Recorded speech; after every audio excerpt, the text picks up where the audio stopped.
কিছু গান বা সুর আছে যেগুলো শোনার সময় খুব ভালো লাগলেও একজন মুসলিম হিসেবে সেগুলো শোনা আপনার ঈমানের জন্য মারাত্মক হতে পারে। আর তালিকার শেষ গানটি শোনার পর আপনি আজই নিজের প্লেলিস্ট পরিবর্তন করতে বাধ্য হবেন। তো নাম্বার 5-এ রয়েছে দিল লাগানা মানা থা গানটি,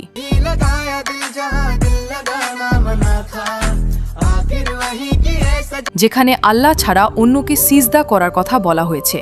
নাম্বার 4-এ আছে তুজমে রব দিখতা হে গানটি,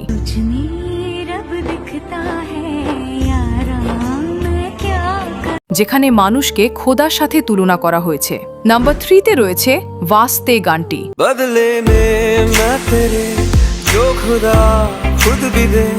যেখানে জান্নাত এবং ঈমান দেওয়ার মতো ভয়ানক কথা বলা হয়েছে। নাম্বার 2-তে আছে আতিফ আসলামের তেরে লিয়ে গানটি,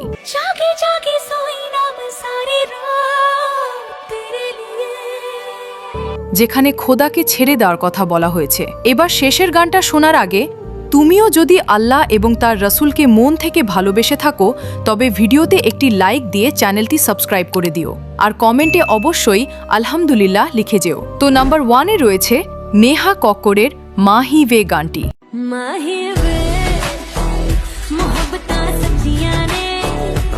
যেখানে রবের থেকেও বেশি কাউকে চাওয়ার দাবি করা হয়েছে।